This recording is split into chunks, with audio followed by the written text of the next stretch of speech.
अभी मैं अशोक राजपथ पर हूँ। ये अशोक राजपथ सीधे गांधी मैदान से जाती है और पटना को जोड़ने का सबसे मुख्य पथ है। यहाँ पर कुछ देर पहले बम ब्लास्ट हुए हैं यहाँ पर आप देख सकते हैं काफ़ी भारी संख्या में पुलिस बल की तैनाती है। हालांकि अभी कुछ देर पहले एक जिंदा बम भी मिला है। पुलिस से जब बात की जा रही है तो पुलिस इस बारे में बात करने से इनकार कर रही है। पुलिस के तरफ से अभी तक आधिकारिक पुष्टि नहीं हुई। हालांकि कई लोगों की गाड़ियां जली हैं। अभी हमें एक आदमी से बात करेंगे, उन्होंने बताया कि उनकी भी गाड़ी जली है। आइए यहाँ के जो लोग चश्मदीद हैं उनसे बात करते हैं और जानते हैं कि आखिर क्या कुछ हुआ है। जो है हमला किया गया, तो आखिर हमला कैसे किया गया? यहाँ पे ये जिंदा बम है। प्रशासन हमसे बात नहीं कर रही है। आप हमारे साथ खबर में बने रहिए। न्यूज़ को लाइक, शेयर और सब्सक्राइब। अभी इस वक्त मेरे साथ एक व्यक्ति हैं जिनका कहना है कि इनकी भी गाड़ी जली है। आइए हम इनसे बात करते हैं कि आपके साथ हुआ क्या है। जी, मेरी भी गाड़ी थी। मैं जस्ट अभी निकलने ही वाला था, उसी समय ये हुआ है। 8 बजे के आसपास पटना में। ये फिर बहर का इलाका है और तो लाल बाग का इलाका है और फिर बहर का इलाका है। और गाड़ी लगी हुई थी जाने के लिए, उसी समय शरारती तत्वों ने जो है गाड़ी को पूरी तरह जला दिया है। ये इसका नंबर प्लेट है।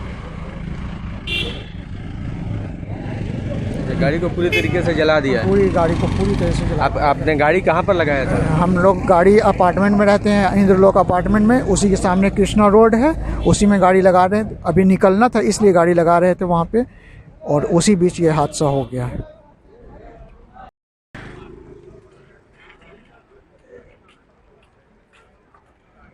क्या कुछ हुआ है यहाँ पर? जी हाँ, प्रशासन के सामने बम चल रहे थे और प्रशासन मूक दर्शक बनी थी। और ये पता था पहले से कि कुछ जो आतंक मचाने वाले लोग रहते हैं ऐसे स्थिति में, तो पहले से उनको इसकी तैयारी करनी चाहिए थी, जो तैयारी इन्होंने नहीं किया, जिसके कारण ये घटना घटी। कई बम फटे यहाँ पे। ये तो समझिए कि आज भीड़ कम था। यहाँ पे एक जो है लोगों का चलता है धरना प्रदर्शन। कौन सी गली में बम फटा है?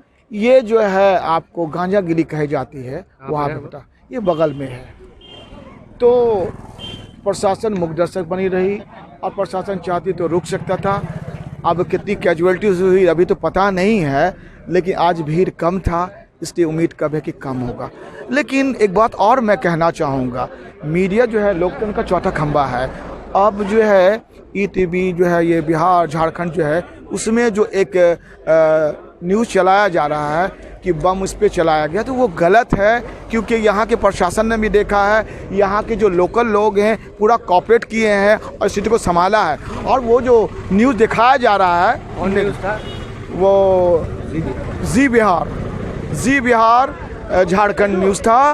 उसमें दिखाया जा रहा था कि बम जो चलाया गया है इस पे मूर्ति पे, ऐसी कोई घटना नहीं घटी है। आप किसी से भी पूछ सकते हैं। ये फिर से जो एक माहौल बिगाड़ना चाहती है, ऐसा माहौल नहीं बिगड़ना चाहिए। यहाँ की स्थिति बहुत अच्छी है और अब प्रशासन आ गए हैं, प्रशासन अपना काम कर रही है। और हम भी अपील कर सकते हैं कि वो जो आप न्यूज़ देख रहे हैं उस न्यूज़ के अफवाह पे ना जाएं, वो गलत न्यूज़ है।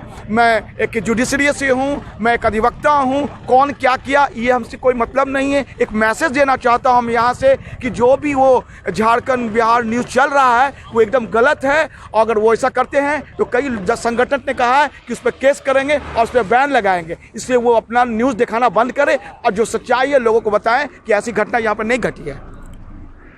जी हाँ, चश्मदीदों का यहाँ पर कहना है कि कई सारे बम फोड़े गए हैं। इधर भी गली है, इधर भी गली है, चारों तरफ गली में फोड़े गए हैं और तकरीबन 100 से ज़्यादा बम फोड़े गए हैं। पुलिस को इसके बारे में सूचना दी गई थी लेकिन पुलिस मौके पर नहीं आई है, लोगों का ये कहना है। हालांकि सरस्वती पूजा का मूर्ति विसर्जन भी था, जिसके बारे में लोग बता रहे हैं कि वो शांतिपूर्ण माहौल में विसर्जन हुआ है, उससे कोई आपत्ति नहीं थी। और यहाँ पर आप देख सकते हैं कि लाल बाग जो है यहाँ पर CAA NRC को लेकर के रोज़ धरना प्रदर्शन हो रहे हैं, लेकिन आज मूर्ति विसर्जन को लेकर के धरना प्रदर्शन को ख़त्म किया गया था ताकि अमन और शांति बहाल रहे। लेकिन उसके बावजूद इस तरह की घटना हुई है और इसके पीछे असामाजिक तत्व कौन है, इसके बारे में अभी तक कोई सुराग नहीं मिल पाया है। मिलर टाइम्स की वीडियोस देखने के लिए यहाँ क्लिक करके सब्सक्राइब करें और हाँ, बेल आइकन जरूर दबाएं। अगर फेसबुक पर देख रहे हैं तो पेज लाइक करें। ताज़ा तरीन खबरों और मज़ामीन के लिए विजिट करें हमारी वेबसाइट www.millertimes.com। हमारी ये वेबसाइट उर्दू, हिंदी, इंग्लिश तीनों लैंग्वेज में मौजूद है।